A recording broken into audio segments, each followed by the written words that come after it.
Hello, and thank you for this opportunity to take you on a tour of the wide scope of ISSN. The tour will begin with a few preliminaries about ISSN, and then I'll share some of the unusual publications to which ISSN has been assigned. Next, I'll share types of publications that libraries and universities might typically publish. I'll introduce you to the process of applying for an ISSN. And finally, I'll describe some of the many benefits of having an ISSN. So let's get started. Here is an example of a podcast, which is our newest member of the family of resources to which ISSN can be assigned. We've been doing databases for some time, of course, journals, which are most associated with ISSN. Blogs are another relatively new area where we're assigning ISSN, other kinds of databases, and repositories. What is the scope? Per the ISSN manual, the scope of ISSN is all continuing resources, whether past, present, or to be produced in the foreseeable future, whatever the medium of production, and all these are eligible for ISSN assignments. For US publishers, to get an ISSN from the US ISSN Center at the Library of Congress, the place of publication must be in the United States or one of its territories. There are certain exceptions for international organizations located in the US, like the World Bank or the International Red Cross headquarters, or for multinational publishers. But generally, if you are located in the US, you are eligible for a US ISSN. You must be publishing a continuing resource. That is, it cannot have a predetermined conclusion. Online scholarly open access journals generally must already have 5 articles published, but other publications can apply prior to publication or anytime after, or even long after they have ceased. A library that is collecting a ceased publication can apply for an ISSN. You do not have to be the owner or the publisher. The ISSN is not owned by anyone. It is permanently associated with the title.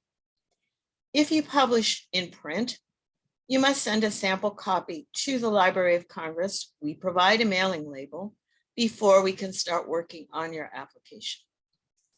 So let's go on a tour of the eligible resources. And this is a map from the ISSN portal that shows the number of publications from various countries of the world. So very old resources can still get an ISSN, whether they're print or have been digitized. This is one of the oldest scholarly journals in the world, Le Journal de Savane. And this is the March 1743 issue. This publication has a print ISSN, and it has been digitized by the Bibliothèque Nationale de France, and therefore it has an ISSN for the online version. Do note that separate ISSN are assigned for the various medium versions. A CD-ROM would have still another ISSN. We have been assigning ISSN to online publications even before there was a web, and even if they are no longer online. For example, this is my example of what I think is one of the first online publications to which the US ISSN Center assigned an ISSN. It goes back to 1988. And I often like to say, for anyone who thinks, oh, online, that's kind of new. Well, it's over 30 years that we have been assigning ISSN to these publications. The resource can be printed on any surface. And one of my favorite examples of that is this publication, a short story magazine that was issued on t-shirts. Each t-shirt had a complete short story, front and back, and it was proudly printing its ISSN. Unfortunately, it succumbed to the bane of many serials by first changing its title to the Cotton Quarterly and then ceasing for good. But we have a copy of this t-shirt proudly displayed at our offices at the Library of Congress. Another unique surface is the serial that was printed on glass. It is a limited edition, or was, I think it has ceased, art publication. Each issue was one sheet of glass. In this case, I think it has an essay. In other cases, it would have a poem. And it was cleverly entitled One, parentheses, More Glass. Another unusual to some people serial is a travel guide. So libraries often think of and catalog their travel guides as books, which is perfectly possible because they generally have an ISBN, but they can also have an ISSN if they are ongoing, such as an annual, a biennial, or even irregular but intended to continue indefinitely. And now we'll move on to publications that are more likely to be published by libraries and educational institutions. Journals are a type of publication that is most often associated with the ISSN. And here is a journal published by Binghamton University and ever eligible for an ISSN. If it were in print, it could have one ISSN, online, such as this, yet another. And newsletters. Newsletters are very eligible for ISSN. Many organizations publish a newsletter, and this is one from the University of Maine's Folger Library. I was actually confusing it at first with the fact that right down the street from the Library of Congress, we have the Folger Shakespeare Library. I couldn't find their newsletter, but do be aware, you can apply for an ISSN for your library or university's newsletter or newsletters. Now, of more recent years, universities and libraries are starting digital repositories. And they are eligible for ISSN, and it's something that many don't realize. So when I've discussed this at conferences, we often get a little flurry of ISSN applications for digital repositories, and yours would be welcome. This is one from the Duke University Medical Center. It's a digital repository, very eligible for an ISSN. And this is from the University of Maryland, DRUM, which stands for Digital Repository University of Maryland. I like the clever names that some repositories are given. This is one from Kirovograd National Technical University. It's proudly displaying its ISSN, as you can see here in red. And even though not every publication that has an ISSN displays it, we encourage that they do. The metadata is valid, the ISSN valid, and the ISSN still has its uses of identifying uniquely in databases for ordering, claiming, check-in. Yes, this is deep blue from my library school alma mater, University of Michigan. And even though this is an outdated screenshot, I like the deep blue color that they use to illustrate their name. Moving on to another category that has recently come to the fore, we have blogs. And in the early days of blogs, they were mostly personal diaries. People would write, today I had donuts for breakfast and then I walked the dog, and then I applied for an ISSN and was rejected. Well, we still do not assign ISSN to totally personal blogs or websites, those that really report almost like a personal diary. But in the ensuing years, blogs have become much more of a source of information on topics or from organizations. The Library of Congress now has 19 blogs, and we have assigned ISSN to all of them, and they are being displayed on the blogs. This one is from our newspaper and current periodical reading room. It's called Headlines and Heroes, and it focuses on newspapers, comics, and more. This is an interesting blog that sort of combines some aspects of a website, but since they are both eligible for ISSN, it is really not essential that we be able to categorize it as one or another. It's called Diversified Art, and it does display its ISSN.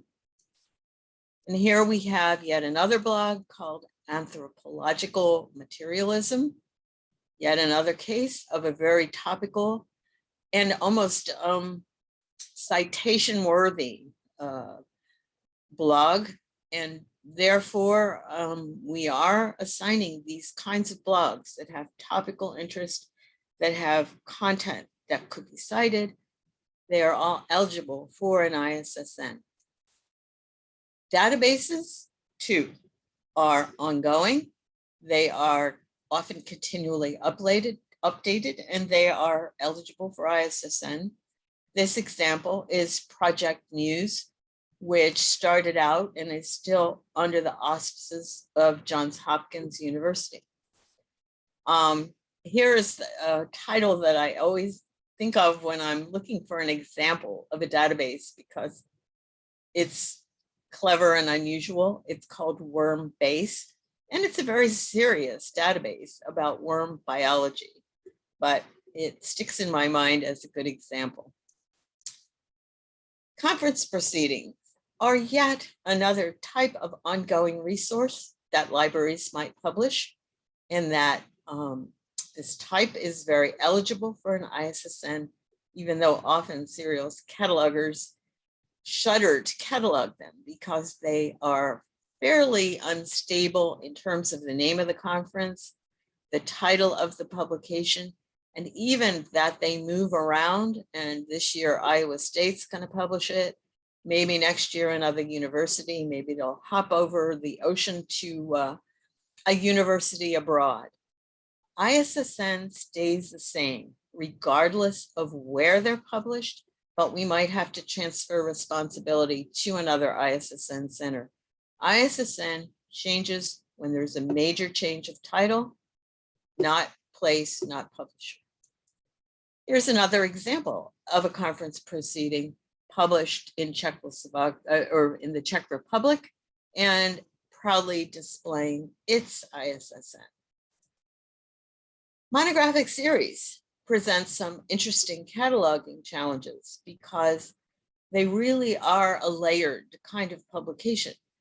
They consist of a series of books, monographs, each of which can have its own ISBN and title and author.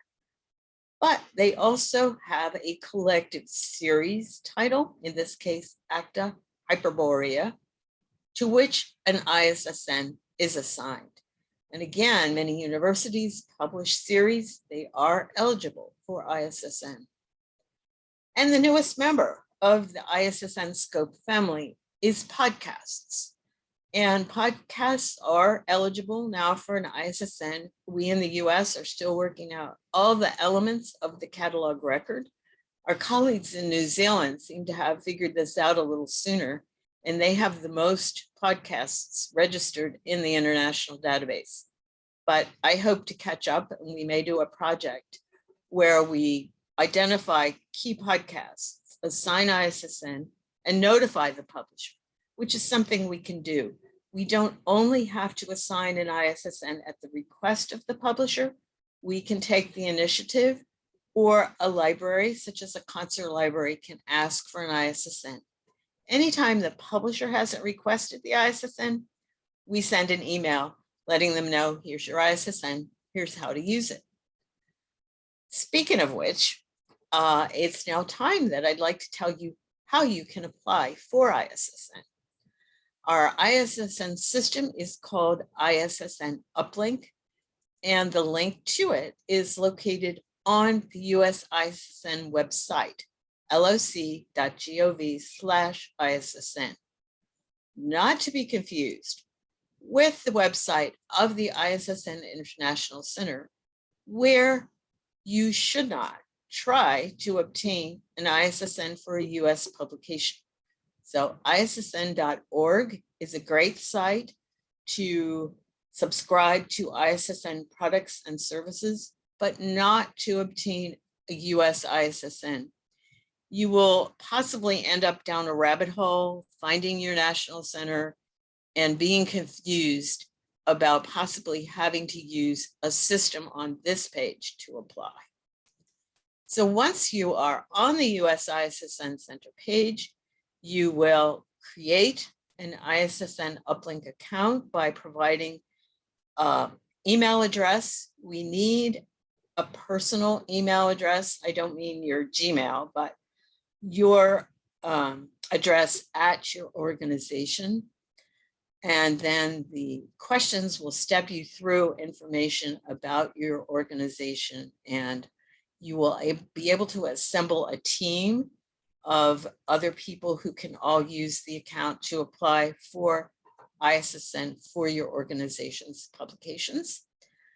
At that point, you'll be ready to start an ISSN application, and you will get asked many questions because the metadata that you give us about the title, the publishing organization, the frequency, and the like is magically or automatically transformed into a draft catalog record that can save us some keying.